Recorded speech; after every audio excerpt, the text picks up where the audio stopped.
Zombie Apocalypse.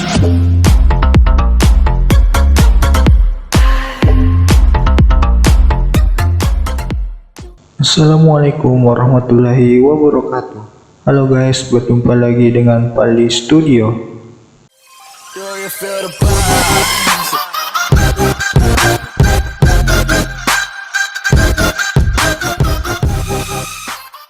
Oke, perkenalkan saya Muhammad Fadli Syukur, jurusan Teknik Elektro, Prodi D3 Teknik Listrik, nomor induk mahasiswa 321-19085. Kali ini saya akan melanjutkan pembahasan mengenai pemrograman seperti algoritma dan diagram alir atau flowchart. Tapi sebelum memulai itu semua, saya berterima kasih yang sebesar-besarnya kepada Ibu Musfira Putri Lukman STMT yang telah mengajarkan mata kuliah tentang dasar pemrograman di Politeknik Negeri Ujung Pandang. Tanpa basa-basi, mari kita mulai ya. Apa itu algoritma? Algoritma. Pengertian algoritma. Menurut Rinaldi Munir, algoritma adalah urutan langkah-langkah logis penyelesaian masalah yang disusun secara sistematis. Sedangkan menurut Kamus Besar Bahasa Indonesia, definisi algoritma adalah urutan logis pengambilan keputusan untuk pemecahan masalah. Ciri-ciri algoritma. Ciri-ciri algoritma menurut Donald Econoff. Yang pertama, fitness atau keterbatasan. Algoritma harus berakhir setelah melakukan sejumlah langkah proses. Yang kedua, definiteness atau kepastian. Setiap langkah algoritma harus didefinisikan dengan tepat dan tidak menimbulkan makna ganda. Yang ketiga, input atau masukan. Algoritma memiliki 0 atau lebih data masukan input yang diberikan kepada algoritma sebelum dijalankan. Yang keempat, output atau keluaran. Setiap algoritma mempunyai 0 atau lebih hasil keluaran atau output. Yang kelima, effectiveness atau efektivitas. Algoritma harus sangkil atau efektif.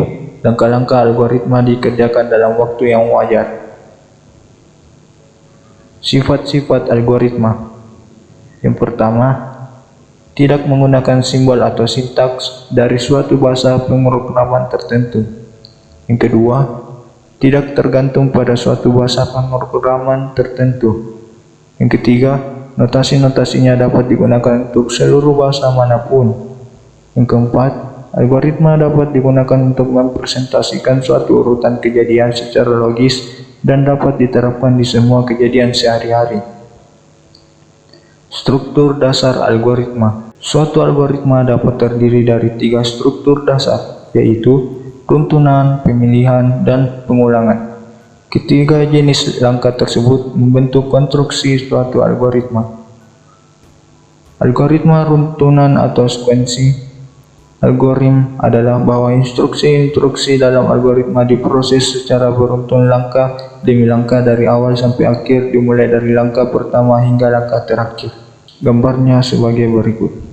Algoritma pemilihan atau selection algorithm adalah sebuah struktur seleksi menyatakan pemilihan langkah yang didasarkan oleh suatu kondisi atau pengambilan suatu keputusan. Sebagai contoh, pada gambar berikut ini. Algoritma perulangan atau looping algorithm adalah kegiatan mengerjakan sebuah atau sejumlah aksi yang sama sebanyak jumlah yang ditentukan atau sesuai dengan kondisi yang diinginkan. Sebagai contoh berikut pada gambar ini. Flowchart. Pengertian flowchart. Flowchart adalah suatu bagan dengan simbol-simbol tertentu yang menggambarkan urutan proses secara mendetail dan hubungan antara suatu proses atau instruksi dengan proses lainnya dalam suatu program. Penggunaan kalimat deskriptif dalam tahap penyelesaian masalah memiliki kelemahan, yaitu penyusunan algoritma sangat dipengaruhi oleh tata bahasa yang dapat membuat orang berbeda pemahaman. Karena itu, dibuatlah metode yang menggambarkan tahap-tahap pemecahan masalah dengan menggunakan simbol-simbol tertentu yang standar agar semua orang memiliki pemahaman yang sama. Salah satu penulisan simbol tersebut adalah dengan menggunakan diagram alir atau flowchart. Itulah tadi penjelasan dari saya. Wassalamualaikum warahmatullahi wabarakatuh.